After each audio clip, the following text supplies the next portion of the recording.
今日咧要同大家介紹嘅呢一本書，我真心覺得佢非常之勁。點解呢？因為佢入邊咧係有好多具體嘅方法，可以教人哋點樣去將自己身體嘅能量變得非常之平衡。咁而且咧，佢呢一個平衡係可以攞嚟做咩呢？佢係可以幫我哋修復我哋嘅呼吸系統、循環系統、我哋嘅心臟同埋我哋嘅腸胃，同埋甚至乎我哋嘅肝臟。咁然後咧，我嗰陣時就跟住呢一本書入邊嘅方法，咁咧我就用咗大概2-3次咧，我已經覺得佢非常十分之有用。點解咧？因為佢真係可以好短時間之內去將我一啲，譬如話我突然間有頭痛，我只要跟咗佢個做法咧，佢就可以令到我立即唔頭痛啦。咁如果咧我有胃痛嘅話咧，佢又可以即刻用嗰個方法咧，去令到我唔胃痛喎。咁佢亦都咧有方法咧，可以令到如果你係有便秘嘅話咧，係可以排便。咁我咧就將呢一個方法咧分享咗俾我好多我身邊嘅朋友啦。咁包括咧我自己一個14歲大嘅女啦，咁同埋我嘅屋企嘅工人姐姐啦，甚至乎係我啲朋友。咁其實佢哋咧全部人都係冇靈性修練，亦都係冇接觸開咩能量嘅嘢嘅。咁但係佢哋咧個個用完之後，都係非常神奇地覺得超級有效，而且咧個個都係跟住我嘅動作去做咧，唔使1分鐘之內咧就可以將嗰個唔舒服嘅症狀咧就全部冇晒。所以咧我就覺得呢一本書咧真係非常十分之神奇。咁甚至乎咧我個女咧，因為覺得呢一個方法好有效啦，咁佢身邊有陣時有啲朋友仔，譬如話可能有頭痛啊或者作嘔啊等等呢啲咧，咁佢咧都會去教佢一啲方法喎。咁然後咧最搞笑嘅就係佢啲 friend 用完之後咧都話：哇，咁神奇嘅，真係冇咗頭痛喎咁樣啦。咁所以咧我就覺得哇，咁堅。咁於是乎咧我就好相信呢一本書入邊教嘅所有嘅工具啦。所以咧我覺得呢一本書係真係好堅嘅。咁 that's why 咧，我就想透過一個 podcast 嘅形式啦，就去真係將呢一本書讀出嚟。咁而且咧，我亦都會將入邊嘅一啲好具體嘅方法咧，亦都會去專登去做一啲影片啊，去拍低佢啦，去教大家點樣做嘅。咁所以咧，其實我做呢一個 podcast 嘅原因咧，就真係好想將呢一本書咧去發揚光大。咁我其實係即係覺得，就算你真係去買呢一本書去讀咧，都係值得嘅。咁但係如果真係唔中意讀書嘅朋友咧，咁真係可以試下透過我呢一個 podcast 咧去聽呢一本書入邊嘅所有內容。我覺得咧，如果真係你願意去跟呢一本書入邊嘅內容嚟做嘅話咧，係真係會有好好嘅一啲收穫啦。咁包括喺將你身體入邊嘅能量去調翻正啊，同埋將你即係成個人嘅能量去調翻正咧，係真係好有用。咁所以咧，我而家就正式開始咧讀呢一本書。咁不過喺讀呢一本書之前咧，我就想同大家講，其實呢一本書咧，佢咧係有總共係有7套嘅。咁我而家咧係會讀第一本書先啦，咁我亦都唔會建議大家咧就唔啱次序咁樣讀，因為其實咧佢呢一本書咧係真係作者咧佢係好似與神對話咁樣，佢係即係透過有一次機緣巧合嘅機會啦，跟住就接觸到一啲叫靈性啦咁樣，咁叫做我哋喺個冥想到啦，咁佢就 download 到一啲信息，咁然後佢就一路係咁用支筆咧去寫嗰個即係高維嘅信息，將佢寫出嚟嘅。咁如果你係飛住去讀，即係例如可能你讀第2本先，或者讀第3本先，咁你就會好唔明白究竟佢講緊乜嘢咧，因為你冇第一本嘅根基啦，咁你會覺得咧係好困惑嘅。咁同埋咧，其實佢成本書咧都係即係佢成個系列咧都係循序漸進咁樣去教你點樣一步一步一步咁將自己成個能量提升啦，然後達至一個靈性上、能量上係一個比較更好嘅境界啦咁樣。咁所以我會建議咧，大家如果真係要去買呢一套書嚟讀嘅話咧，都真係要循序漸進，慢慢去讀。咁事不宜遲啦，咁我哋今集咧就開始讀呢一本書嘅第1集，叫做《阿月莎靈訊》。咁我哋先從佢嘅作者簡介讀起啦。咁呢一本書個作者咧，佢就叫做譚瑞琪 Rachel。咁佢係1967年出世嘅，係台灣嘅桃園人啦。咁佢咧就係喺美國嘅愛荷華州立大學財金管理系碩士畢業生嚟嘅。咁佢由細到大咧，嗰個家庭咧都係非常之好好啦。咁冇後顧之憂咁樣咧，就攞到佢嘅碩士學位啦。咁佢咧翻到去台灣之後咧，佢亦都係好順利咁樣咧，就入到去佢嘅職場度工作啦。咁佢咧就係喺台灣嘅汽車業同埋電信業入邊咧，就即係締造咗好輝煌嘅商場嘅經歷。咁雖然咧，佢擁有呢一個咁即係好嘅生活同埋工作啦，但係咧，即係佢自己就話啦，生命咧就唔理你係究竟係跌入谷底嘅時候啊，或者係你真係玩得好起勁、好興起嘅時候咧，佢仍然咧都會突然間拉你咧翻去呢一生早已經安排好嘅道路上面。咁佢第一次同佢嘅內在聲音相遇，就係喺同事嘅婚宴上面。咁佢咧就以主管身份，就喺個台上面就去致辭啦。咁佢咧望住台下嘅即係一眾親友嘅時候，突然之間佢嘅內在就出現咗一把聲音喎。呢一把聲音就同佢講：呢啲人識嘅你唔係真正嘅你。咁咧佢俾突然嘅聲音咧，就突然間咧就嚇親佢啦。咁咧佢聽完呢一把聲音冇幾耐，佢就開始走上呢一個尋找生命意義嘅路上面啦。咁佢咧就好想搞清楚，如果嗰啲人識嘅我唔係真嘅我，咁我係邊個咧？咁佢咧喺探索自己嘅阿卡西記錄嘅過程入邊咧，咁佢就收到宇宙共同意識體源頭阿月沙，咁咧就要作者咧幫佢傳俾世人咧，就係一份分享智慧同埋教導啦。咁佢咧亦都係非常之忠實咁樣咧記錄咗落嚟。咁呢一本書咧，其實就係阿月沙俾地球人最直接而且完整嘅傳訊內容，所以點解呢本書咧會叫做阿月沙靈訊？咁咧佢咧就其實係有其他唔同嘅書啦。咁我哋當然咧會睇咗第一本先嘅。咁而家我哋咧就講作者序。咁作者咧就話佢嘅靈性開啟故事同大家經常聽嘅嗰種即係突然間遭受咗好多磨難，甚至乎咧就穿越生死之間啦，又入咗天堂，又翻返人間啦，得到嘅啟發咧係有啲唔同嘅，即係佢同呢一啲嘅經驗咧係有啲唔同嘅。點解咧？因為佢由細到大啦，佢嘅家庭咧都係非常之好啦，又大家都係好和諧。咁佢咧亦都係好冇後顧之憂咁樣就攞到佢嘅碩士學位嘅。咁而且咧，佢翻到去台灣嘅時候，亦都係好順利咁樣進入去職場嘅工作啦。簡單啲講咧，就即係話其實佢係唔係因為有啲乜嘢跌落谷底啊，或者係有啲乜嘢人生嘅困難，先至會有靈性嘅即係接觸到嘅，唔係嘅。佢係一路咧都係有個即係非常之好順暢嘅人生啦。咁然後咧就突然間接觸到靈性呢一樣嘢。咁作者嘅第一份工咧，就係喺呢一個福特汽車擔任品牌同埋廣告經理喎。咁嗰陣時咧，喺全國買車貸款佔比不足2成，汽車貸款利息咧高高掛喺20%嘅年代。咁佢咧就好大膽咁樣推出咗零利率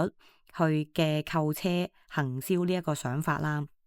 咁佢咧當其時買車咧就送一個 ABS 或者係汽車皮椅嘅行銷預算，咁咧就用到去呢一個補貼汽車貸款嘅利息費用喎。咁咧好快咧就令到佢買嗰啲機車啦嘅消費者咧就升級到提前購買汽車。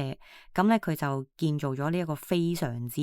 勁嘅一個銷售佳績啦，而且咧亦都係即係創出車廠啦、金融公司啦同埋消費者三贏嘅局面。咁嗰一次嘅佳績咧，唔單止係喺汽車業入邊咧變成佳話。咁而且作者咧亦都係被當時嘅台灣大哥大挖角啦，入咗去電信業入邊工作喎。嗰陣時咧，一般人認為手機係屬於商業人士嘅通訊工具。咁咧，佢預估整體市場咧，如果達到25%嘅使用率咧，其實已經係非常之趨近飽和噶啦。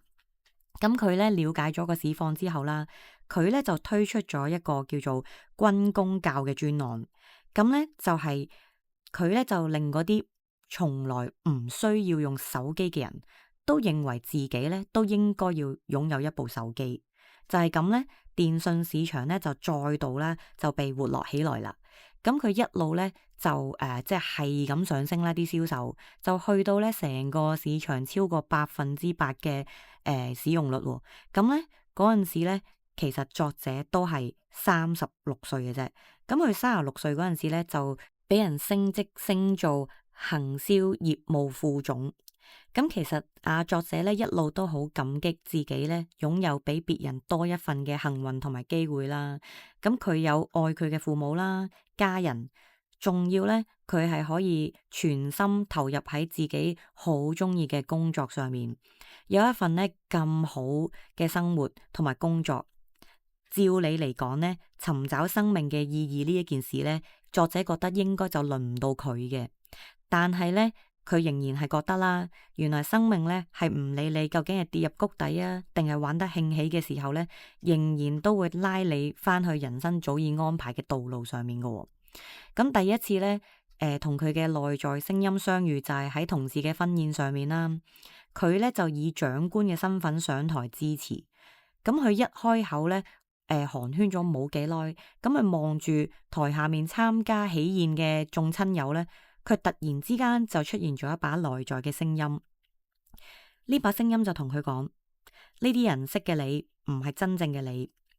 呢一個突如其來嘅聲音咧，亦都震懾咗作者。作者就唔知道究竟呢一個聲音係喺邊度嚟嘅咧？佢點解會咁樣講咧？佢落咗台之後咧，佢嘅心咧一路係咁跳，係咁跳，係咁跳，而且咧個身咧仲要係咁震喎。咁咧佢一直咧都有呢一個聲音咧喺佢嘅腦海入邊係咁回蕩住啦。咁呢一件內在事件發生咗冇幾耐，咁佢咧喺嗰個電信公司入邊工作嘅嗰間電信公司咧就突然間變天啦。佢喺39歲嘅時候咧，就突然間被逼提前退休喎。咁佢咧就要突然間離開佢自己心愛嘅嗰份工作啦。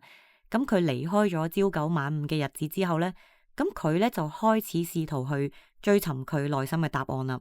佢好想知道究竟嗰日嘅嗰把內在聲音，佢究竟話如果嗰啲人認識嘅作者唔係真正嘅作者，咁究竟佢係邊個咧？作者自己係邊個呢？佢咧用咗差唔多10年嘅時間，周圍咧就去揾答案啦。作者一有空閒呢，就會去台灣嗰啲知名嘅宗教團體嗰度探尋啦，亦都咧會去宮廟嗰度算命。咁又或者咧，佢會參加一啲叫做圓桌生命教育嘅課程。咁最後咧，佢就選擇自己就係自己嘅老師。冇留喺任何嘅宗教入邊啦，或者係跟隨任何嘅靈性團體嘅。直到去2017年嘅12月，咁佢就參加咗5日嘅自我解讀訓練課程啦，開啟咗佢嘅靈性探索嘅階段。喺嗰個課程入邊呢，佢就好似被隕石擊中嘅幸運兒一樣。咁佢就咧能夠聽見佢嘅高我好明確咁樣話俾作者聽呢一啲信息係需要作者下載嘅。咁原本咧咁作者咧佢喺嗰個課程入邊啦，佢連結咗高我，咁佢聽到高我嘅嗰把聲音咧就話你有啲嘢咧要下載落嚟咧話俾呢一個世人聽㗎喎。咁開頭作者咧就以為自己咧係咪自己個幻想咧，係咪自己諗出嚟咧？但係咧，一齊返學嘅嗰4位同學咧，就一齊幫作者反覆咁樣閱讀作者嘅阿卡西記錄，最後都係一齊確認作者就係一個 channel。咁咧咩叫 channel 咧？channel 咧就係話西方嘅國家所謂叫做傳訊嘅管道。咁咧呢一個對作者嚟講咧就係實在太唔真實啦，因為咧當其時嘅佢咧只係一個全職嘅家庭主婦，亦都唔識得拜佛啦，佢而且亦都係處女座啦，非常龜毛啦，而且係好務實嘅。佢亦都係冇加入任何嘅宗教團體。咁咧而家突然間個高我同佢講話，佢係傳信管道，咁哇，咁佢就會覺得，咁有啲乜嘢咁重要，一定要 download 咧，一定要攞出嚟傳信呢？咁而家唔係已經都有好多嘅傳信喺度教大家點樣療癒自己啦咩？咁作者個心入邊呢，就有一大堆呢啲咁樣嘅疑問。咁但係咧呢一個課程咧就差唔多結束嘅時候嘅前2晚，咁好奇心咧就令到作者咧決定試一試。喺冇任何預設任何主題同埋問題嘅情況下，作者就開始自動書寫啦。2017年12月11日，呢一個係作者第一日開始自動書寫。咁咧，自動書寫入邊帶出嚟嘅內容係啲乜嘢呢？咁自動書寫嘅內容就講呢一個係關於建立人類未來發展方向嘅系統，其中包含生態、教育同埋醫療系統。系統嘅建置係基礎。我哋透過呢一個傳訊，有計劃咁樣為人類未來生命同埋物種嘅演進方向制定更健全嘅互動規範。當其時，作者見到呢一段書寫係覺得非常之好奇。咁咧呢一個同作者過去嘅學習、社會經驗同埋生活場景咧係完全唔啱 channel 嘅。因為作者覺得自己係根本冇可能寫得出嚟嘅呢一堆字，咁作者咧就覺得非常之有趣，咁咧於是乎佢就決定每一日咧試下載10分鐘啦。佢下載10分鐘嘅意思就即係話佢透過呢一個自動書寫咧，去將所有喺個腦入邊嘅靈感咧，我哋所謂叫 download 啦或者下載啦，咁就將佢寫出嚟，咁咧就睇下究竟佢會話俾佢聽啲乜嘢。咁結果咧，每一日嘅下載內容咧，都令到作者咧係呆咗啦。因為咧，作者會覺得，哇！如果呢一個係幻覺，都太搞笑啦嘛。因為作者天生咧都唔中意去睇嗰啲科幻嘅電影啦，亦都係唔識嗰啲生態科學。咁如果繼續寫落去，會唔會誤導咗啲專家咧？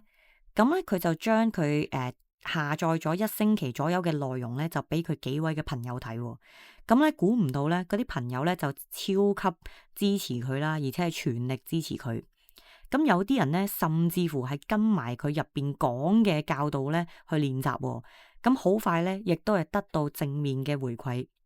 有啲人咧就話俾作者聽，佢哋咧感受到呢一份信息嘅震動頻率實在太高啦，係好高嘅。有啲人咧，甚至乎讀下讀下咧就流眼淚啦。咁有啲朋友咧就將呢啲信息咧就發俾一啲真正嘅專家去判讀啦。當中咧包括有交通大學環工所教授啦，同埋有台大心理系教授，仲有雲林科技大學資訊系教授。而且呢一啲教授咧，大多數都係認為呢啲嘅資訊咧係可以被驗證，而且咧呢啲教授亦都係非常認真咁喺度睇佢每日下載出嚟嘅信息，而且亦都希望佢盡快去將呢啲信息咧去同外界分享啦。咁呢度咧我可以講少少我自己嘅經歷咧，就係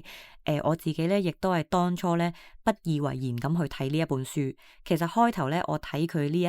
set 系列嘅書嘅時候咧，我都係有睇到流眼淚啦。而當中嗰個流眼淚咧，唔係因為覺得好慘而流眼淚，而係真係咧，當我睇呢一本書入邊嘅每一個字句去描繪嗰個世界同埋描繪嘅嗰個情況嘅時候咧，我真係覺得係好震撼，係震撼到覺得原來呢一個宇宙係咁 amazing 而流眼淚。咁跟住咧，我亦都係有真係跟住作者入邊download 落嚟嘅內容咧，去跟住練習啦，而且頭先亦都講過啦，哇！真係咧教俾所有嘅人咧，即係分享俾所有嘅人咧，全部用完都話 work，冇一個話唔 work 嘅。所以咧，我先至覺得呢件事係非常之 amazing，所以連我咧都忍唔住一定要將呢一本書咧去話俾大家聽。好，咁我哋繼續去導讀呢一本書啦。咁咧，作者咧就一日大概下載即係 download 啦，10至到20分鐘度。咁咧，佢完全咧係唔知道當日咧係會講啲乜嘢主題。咁佢全部咧都係要下載完咧，佢先至知道原來嗰個內容咧係點樣嘅。咁為咗滿足作者嘅小我嘅好奇心啦，咁咧佢下載嘅第2個星期咧，咁作者咧就決定問呢一個高靈啦，我哋可以簡稱佢係高靈啦，或者阿月莎啦，到底要講啲咩咧？喂，你講啲乜嘢？你總係要話俾我聽啊，係咪先？即係你又唔話俾我聽，咁我好難知道其實你究竟你想成篇內容係講咩嘅喎？我亦都唔知道自己要預期要寫幾耐、寫幾長嘅喎，咁樣。咁於是乎作者咧就決定問阿月莎啦。當日咧就係2017年嘅12月24日。咁咧阿月莎咧就俾咗呢一本書嘅章節大綱佢。咁之後咧嘅每一日咧，唔理一開場講啲乜嘢咧，咁咧最後咧作者都係能夠見到阿月莎之前一早已經係規劃咗嘅大綱，咁而且咧亦都係好有系統咁樣完成呢一啲嘅主題。咁咧佢只能夠係臣服於阿月莎嘅紀律同埋超高嘅效率啦。咁作者咧已經係超過30年係冇寫到任何嘅文章噶啦，就咁設定主題框架，可能咧如果係佢自己寫嘅話咧，可能佢都要搞幾個月嘅時間，即係亦都唔好講話佢要寫到好似學術理論咁10幾萬字啦。咁所以咧，其實作者咧都係認為阿月莎真係好犀利、好勁，點解可以寫咁多嘢？咁而呢一本書咧能夠順利出版咧，除咗要感謝源頭嘅信息之外啦，咁佢最感謝嘅咧就係從收信息開始以嚟就不斷係咁鼓勵佢，即係令到佢放低自己究竟係咪有病有問題嘅呢個疑問啦。咁佢咧亦都好感謝呢一班即係朋友啦，令到佢可以安心收信息啦。咁其中包括喺嗰個課程入邊幫作者再次確認作者就係傳訊管道嘅同班同學阿琪啦，咁以及係非常之有執行力嘅劉慧君老師。劉慧君老師咧係最早催生呢一本書嘅人，咁而且咧佢亦都係非常之用心咁將呢一啲嘅傳訊內容啦落實喺自己嘅教學過程入邊啦，佢幫助協助驗證同埋實踐嘅。咁書入邊咧有一啲內容涉及到叫做磁引力場呢一個偏物理學嘅領域啦。咁台灣海史科技嘅幾位前輩李瑞文同埋 N 夫婦同埋陳聰星老師、黃成慧就提出咗自己嘅實際，即係自己做嘅一個磁引力裝置。咁咧就呼應翻佢從源頭下載嘅論點嘅。咁此外啦，呢一本書咧仲涉及到教育、醫療嘅單元。咁咧佢本來咧係有啲擔心會唔會引發學界即係話佢啦。咁咧但係咧佢就竟然得到交通大學環工所白芬玲教授嘅鼓勵同埋支持啦，仲有執業中西醫李思儀醫師同埋蔡濟安醫師，亦都協助作者喺文字上面避免誤導民眾啦。意識溝通專家林怡芳同埋大自然5元素嘅陳新豪老師咧，亦都係提出咗佢哋好多嘅觀點啦，引導作者咧去追問一啲實際演練嘅時候出現嘅現象同埋問題。如果咧冇呢一啲身邊嘅朋友支持同埋反饋啦，作者咧係絕對冇勇氣去將自己放喺一個超乎一般人可以理解嘅位置咧，同呢一個阿月莎對話嘅。咁當然啦，最重要嘅就係屋企人嘅支持同埋理解啦。佢咧結婚18年，咁咧佢咧就有一個深具實證研究精神嘅老公，以及咧最錫阿媽嘅女。咁佢哋咧即係佢老公啦，同埋個女咧，都係俾佢滿滿嘅愛啦，同埋大大嘅空間。咁咧令到作者咧係完全冇後顧之憂咁樣完成每日嘅收信工作。咁喺同呢一個阿月莎對話嘅過程入邊咧，佢老公同個女咧有好幾次本來好開心咁樣咧打開咗作者嘅房門，跟住見到佢喺度書寫嘅時候咧，就即刻靜靜雞咁樣咧就閂翻門咧就離開翻，驚嘈到作者。咁咧佢完全係感受到呢一個係嚟自家人無條件嘅愛同埋理解啦，令到佢咧可以落實呢一份工作。咁而且咧亦都有幫作者照顧家庭嘅爸爸同埋媽媽啦，咁佢真係超級愛佢自己嘅爸爸媽媽啦。咁佢就覺得咧，佢嘅爸爸媽媽咧係佢呢一輩子最大嘅恩人。咁喺呢一本書入邊咧，作者就係忠實咁樣記錄咗佢同埋內在宇宙連結嘅內容，而且咧喺寫信息嘅過程入邊啦，佢亦都覺得自己係獲得咗全然嘅支持同埋深度嘅療愈。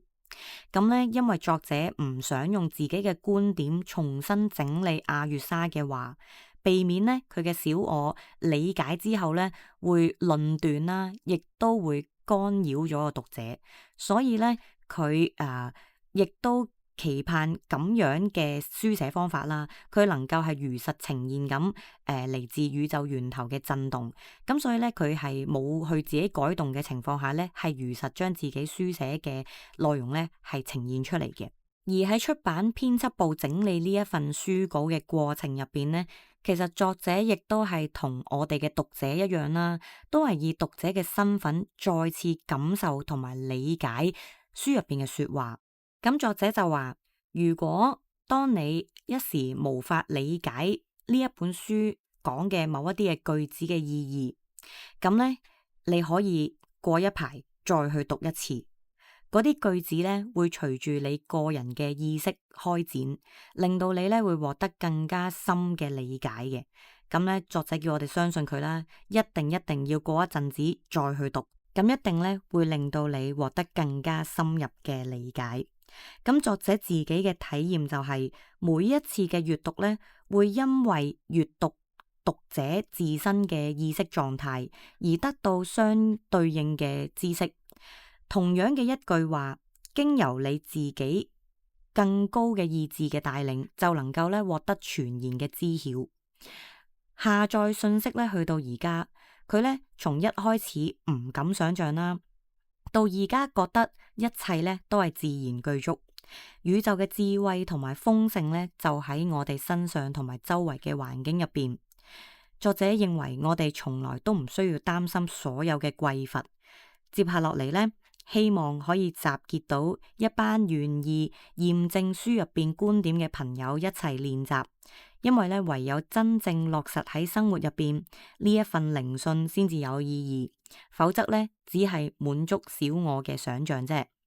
咁咧作者咧就祝願啦，讓我哋咧一齊活出生命嘅真理，而且亦都祝福所有嘅讀者咧可以如實如是咁樣展開自己，一齊創造美好嘅世界。咁我哋今日咧就讀到呢度，咁我哋下一集咧就會開始讀來自阿月莎嘅引言。如果咧你都中意聽我呢一個讀書會啦，咁咧一齊去了解究竟呢一本阿月莎靈訊係有幾咁犀利咧，記得要訂閱我嘅 channel 啦，到我有新片嘅時候咧，你就可以有聽到啦。